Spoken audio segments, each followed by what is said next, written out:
हाँ प्यारे बच्चे ध्यान दें, हम लोग बच्चे कल पढ़े थे नाइट्रेशन, ठीक है। उसमें हम लोग क्या करते बच्चे, NO2 ग्रुप जोड़ते थे। क्या यूज कर रहे थे बच्चे, HNO3, ठीक है। HNO3 जो आप यूज कर रहे थे, अगर आप फिनॉल के साथ कंसनट्रेट HNO3 यूज करते हो तो ऐसी दशा में क्या होता है, सांद्र होने के कारण जो है HNO3 का ज़्यादा सब्स्टिट्यूशन होता है। ज़्यादा सब्स्टिट्यूशन होगा यानी कि आपको पॉली सब्स्टिट्यूटेड प्रोडक्ट मिलेंगे। कहने का मतलब ये है इस बार NO2 ज़्यादा मात्रा में एक ही पे जुड़ेगा, ठीक है। लेकिन अगर आप डाइल्यूट HNO3 को यूज करते हो, वो थोड़ा कमजोर है, तो क्या होगा, इस बार मोनो सब्स्टिट्यूटेड प्रोडक्ट मिलेंगे, यानी कि आर्थो मिलेगा और पैरा मिलेगा, ठीक है। याद क्या करना बच्चे, इसमें फिनॉल अगर कंसंट्रेट HNO3 को यूज करते हो तो बाबू पिक्रिक अम्ल बनाता है। ये इंपॉर्टेंट है, इसमें रीजन ये है, सीधा क्वेश्चन पूछा जाता है कैसे प्राप्त करोगे जब, ठीक है। हो सकता है आपको ऐसे क्वेश्चन दे दे, फिनॉल अगर सांद्र HNO3 के साथ क्रिया करता है तो क्या बनाता है, ऐसे पूछ सकता है, या तो फिर ऐसे पूछेगा कैसे प्राप्त करोगे जब वाला, ठीक है। यानी कि फिनॉल से आपको बनाना रहेगा क्या बच्चा, ये पिक्रिक अम्ल, ठीक है। पिक्रिक अम्ल में बता चुका हूँ बाबू, फिनॉल रहेगा और दूसरे चौथे और एक कौन सा छठा पोजीशन जो था उस पे NO2 ग्रुप बाबू लगा रहता है, ठीक है। हाँ ध्यान देना इस चीज को बाबू। पिक्रिक एसिड का फार्मूला पहले याद करो, कैसे बना रहा, सांद्र HNO3 से, किससे बना रहा है, किससे बना रहा बच्चे, फिनॉल से, ठीक है। अब आगे की कहानी हम लोग पढ़ते हैं, आइए चलिए सीखते हैं, ठीक है। हैलोजिनेशन, आप हैलोजिनेशन की बात करो, यानी कि सब्स्टिट्यूशन ऑफ हैलोजन, FCl ये जो है, इन सबको हम लोग ऐड करने की बात कर, सब्स्टिट्यूट यानी प्रतिस्थापित करने की बात कर रहे थे, ठीक है। हाँ चलो आओ सीखते हैं इसमें। देखो अगर आप फिनॉल को यूज करो, ठीक है, हाँ हैलोजिनेशन में जो आपकी NCERT का है ब्रोमिनेशन, ठीक है, ब्रोमिनेशन के बारे में चर्चा की है, बहुत ही अच्छा क्वेश्चन हर समय आता है, ध्यान दीजिए। ये है बाबू फिनॉल, क्या बेटा, फिनॉल, ध्यान दो बच्चे, फिनॉल। हाँ देखो, अगर फिनॉल की अपक्रिया बाबू ब्रोमीन से करा रहे हो Br2 से, और इसके साथ में अगर आप CH2 लिए, CH2, देखो जब मैं आपको याद करा रहा था तो बताया था CSI 2.5, 11th की क्लास में EN क्या मैं आपको रटाने की कोशिश किया था, CSI 2.5, ठीक है। यानी कि कार्बन और सल्फर दोनों का जो बेटा वो है, क्या नाम है, EN की वैल्यू दोनों इक्वल है, यानी कि डेल्टा EN निकालोगे तो बाबू 0 हो जाएगा, यानी कि क्या बाबू अध्रुवीय है, ठीक है। और भी ले सकते हो, जैसे क्लोरोफॉर्म है, ठीक है, जैसे आप सुनो CH2 हो या फिर CH3 हो, ठीक है। ये क्या बाबू नॉन पोलर है और ये क्या लेस पोलर है, ठीक है। यानी कि आपको ये ध्यान रखना है, अगर Br2 यूज कर रहे हो उसके साथ जो मीडियम ले रहे हो बाबू, वो क्या है बाबू, अल्प ध्रुवीय है या फिर अध्रुवीय है। ऐसी दशा में आप मोनो सब्स्टिट्यूटेड प्रोडक्ट मिलते हैं, यानी कि फिर से आर्थो पैरा मिलेगा। यहाँ पे ये रहा बच्चा OH, यहाँ पे Br लगा दो, और ये रहा बच्चा OH, यहाँ पर आर्थो और पैरा दोनों, ठीक है। ऐसा क्यों मिला, क्योंकि CH2 क्या है बच्चे, अल्प ध्रुवीय और अध्रुवीय विलायकों के साथ ऐसा क्रिया होगा, ठीक है। हाँ तो इसको आप नोट करोगे, ठीक है। एक लाइन लिख भी दो, अच्छा रहेगा आपके लिए। हाँ लिखेंगे आप, जब लिखो इसके नीचे, जब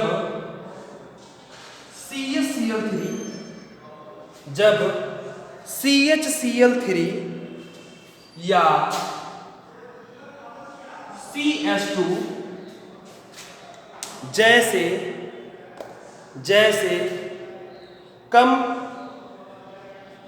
जैसे कम ध्रुवीय विलायकों में निम्न ताप पर अभिक्रिया की जाती है,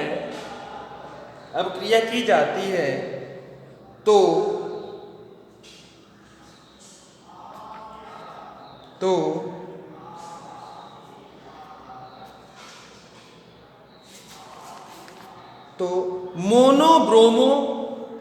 मोनो यानी कि एक ही जगह बाबू जुड़ा हो, मोनो ब्रोमो फिनॉल प्राप्त होते हैं। तो मोनोब्रोमोफिनॉल प्राप्त होते हैं। ठीक है बच्चे, हाँ टेम्परेचर बहुत कम है, एकदम रूम टेम्परेचर वाली हाल है, 273 केल्विन वाला इससे भी हो।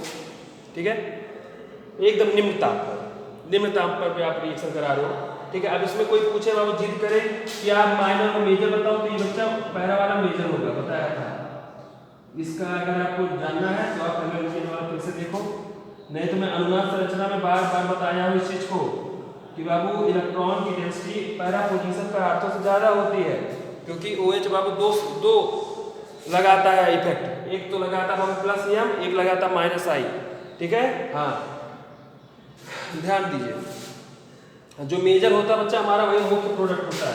कोई हिंदी ना जानता हो तो लिख लेना है मुख्य, और ये बच्चा अल्प। ठीक है, हाँ अब आगे की कहानी देखो, अगर आप बाबू जो मीडियम है, इस बार हम लोग ध्रुवीय ले लेते हैं, आप ध्रुवीय या अल्प ध्रुवीय ना लेकर के ध्रुवीय ले लेते हैं, तो देखो क्या कंडीशन होगी।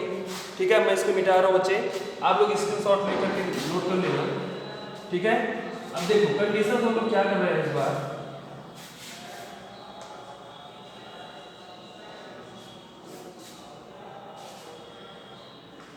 ध्यान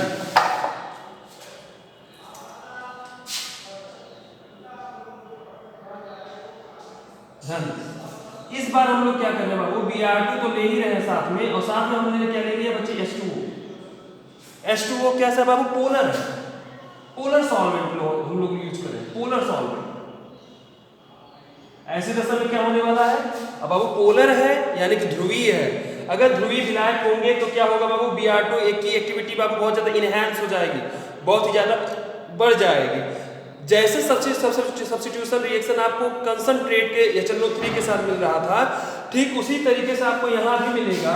और आपको क्या मिलने वाला है इस बार आपको, आर्थो पे भी पैरा पे भी, कितने आर्थो उस पे और पैरा पे भी आपको देखने को मिलेगा। यहाँ पे बाबू Br लगा दो, यहाँ पे रो Br लगा दो, और यहाँ पर भी Br लगा दो। ठीक है, हाँ ये बाबू व्हाइट पीपीटी मिलता है, सफेद अवक्षेप इसको बोलते हैं। ठीक है, व्हाइट पीपीटी मिलता है, नीचे बैठ जाता है। ठीक है, टेस्ट ऑफ फिनॉल भी बोल सकते हो आप इसे। कैसे बना है इस चीज को ध्यान रखिएगा, एक बार क्या बहुत बार बोर्ड में आता है, इस बार अभी आने की पूरी संभावना है। ठीक है, क्वेश्चन कैसे कहेगा, अगर हम फिनॉल की अपक्रिया किससे करा दें बच्चे, ब्रोमीन जल के साथ रिएक्शन करा दें तो क्या होगा। ठीक है, तो बच्चे अगर आप ब्रोमीन जल के साथ रिएक्शन कराओगे तो हमें बच्चे व्हाइट पीपीटी बनेगा। किसका बनेगा, तो आपको पता है पूरी तरीके से 2, अगर नंबरिंग आप यहाँ से नामकरण करोगे 1 2 3 4 5 6, ठीक है, तो आप क्या बोल सकते हो, इसका नाम अब क्या है, 2 4 और 6 ट्राई ब्रोमोफिनॉल। ठीक है, नोट कर लीजिए आप सभी, बहुत इंपॉर्टेंट क्वेश्चन है, आने की संभावना है, ध्यान दीजिए। हम लोग फिनॉल के रिएक्शन में बच्चे दो चीज पढ़े हैं, एक पढ़े कंसंट्रेट HNO3 जिससे पिक्रिक अम्ल का निर्माण हुआ है, एक ये बोले 2,4,6 ट्राई ब्रोमोफिनॉल यानी कि व्हाइट पीपीटी जो बन रहा है। ठीक है, ये ब्रोमीन जल के साथ रिएक्शन कराने से होता है। ठीक है, इसको आप ध्यान रखिएगा, क्वेश्चन आने की पूरी उम्मीद है। व्हाइट पीपीटी सफेद अवक्षेपी, श्वेत अवक्षेप आपकी NCERT बोलती है। ठीक है, नोट कर लीजिए आप इसे, स्क्रीनशॉट ले लो नहीं तो। ऐसा क्यों है बाबू, क्योंकि ये बाबू पोलर सॉल्वेंट है, इस बार ध्रुवीय है। ठीक है, तो इसलिए रिएक्टिविटी ज्यादा होगी तो सब्स्टिट्यूशन भी बाबू ज्यादा होगा, यानी कि प्रतिस्थापन अपक्रिया बाबू बहुत अच्छे से होगा, Br2 ज्यादा सब्स्टिट्यूट होगा। देखो Br। चलिए आगे कहानी देखते हैं हम लोग।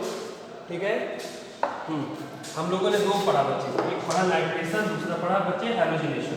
ठीक है, दोनों में इंपॉर्टेंट क्या था, एक पिक्रिक अम्ल का निर्माण, एक और ये जो व्हाइट पीपीटी बनता है। कैसे बनता है, अगर हम लोग फिनॉल की अपक्रिया बाबू ब्रोमीन जल के साथ कराएंगे, यानी कि Br2 और H2O के साथ कराएंगे, तो हमें क्या प्राप्त होगा बाबू, 2,4,6 ट्राई ब्रोमोफिनॉल प्राप्त होगा। और अगर हम लोग किसके साथ बाबू, सांद्र HNO3 के साथ रिएक्शन करा रहे हैं, तो हमें क्या मिलेगा, पिक्रिक अम्ल बनेगा। पिक्रिक अम्ल क्या था बाबू, 2,4,6 ट्राई नाइट्रोफिनॉल।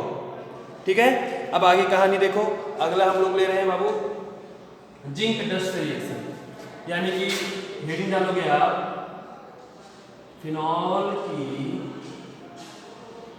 जिंक चूड़ से अक्रिया। देखो रिएक्शन जितना छोटा है बाबू उतना ही कार्यकर है, ठीक है, इसलिए थोड़ा ध्यान रखने वाली चीज है। रिएक्शन में बाबू कोई दम नहीं है, ठीक है। आप कैसे ध्यान रखोगे, ऐसे ध्यान रखोगे, अगर फिनॉल से उसका हाइड्रोजन निकालना हो तो हम लोग क्या यूज करेंगे बच्चा, जिंक डस्ट। जिंक डस्ट यानी कि जिंक चूड़ को यस दरज भी बोलते हैं इसको हिंदी में, जिंक डस्ट को यूज करेंगे तो बच्चा हमारा क्या बनेगा, फिनॉल, सॉरी फिनॉल से बेंजीन बन जाएगा, ठीक है। तो थोड़ा ध्यान रखना आपको, फिनॉल ये रहा वो बेंजीन, ठीक है। ये सब चीजें छोटी छोटी है बाबू, लेकिन ये कैसे प्राप्त करोगे जब वे बहुत ज्यादा मदद करती हैं, ठीक है। हाँ अभी नहीं पता चलेगा, लेकिन उस समय पता चलेगा जब इसका वो समझो कैसे हुआ। यहाँ बाबू ZNO निकल जाता है, ठीक है, तो चाहे माइनस ZNO यहाँ लिख दो चाहे यहाँ पे लिख दो, कोई दिक्कत नहीं, ठीक है। जो जिंक था इसके ऑक्सीजन को लेकर निकल गया तो बचा क्या बाबू, बेंजीन बन गया, ठीक है। हाँ इंपॉर्टेंट है, कन्वर्जन में बहुत ज्यादा मदद करता है। चलो एक और पढ़ लेते हैं हम लोग, हाँ नोट कर लो, स्क्रीनशॉट ले लो। आई थिंक हो गया होगा, ठीक है। अब आगे करेंगे,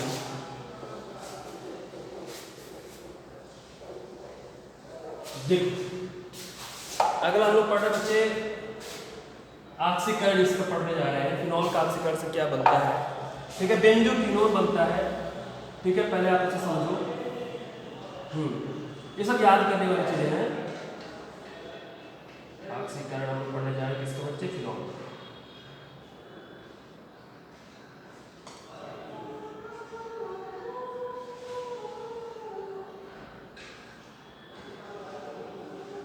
ये क्या है, वो फिनॉल है,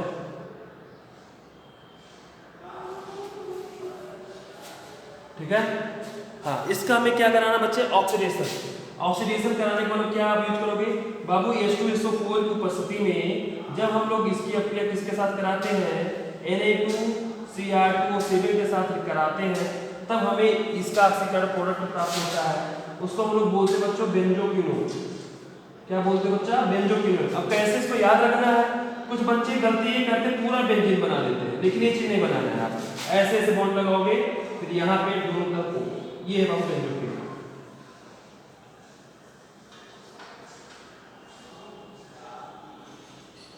बेंजोक्विनोन नोट कर लीजिए, ठीक है, बेंजोक्विनोन। ओके बच्चा, ठीक है, बेंजोक्विनोन। आओ जो भी आज हम लोगों ने पढ़ा है वो चीज हम लोग एक बार पूरा रिवाइज कर लेते हैं। नहीं तो एक काम करता हूँ ना, मैं आपको एक होमवर्क दे देता हूँ, आप होमवर्क करोगे, बहुत अच्छा करोगे, और करके व्हाट्सएप जो अपना ग्रुप बना है उस पर आप डाल दोगे, ठीक है। ध्यान, मैं एक ही में सारे क्वेश्चन लेने की कोशिश कर रहा हूँ। क्या हुआ ना, ये देखो ये पिक्चर क्या है हमारा फिनॉल, और बढ़िया से बनाएंगे,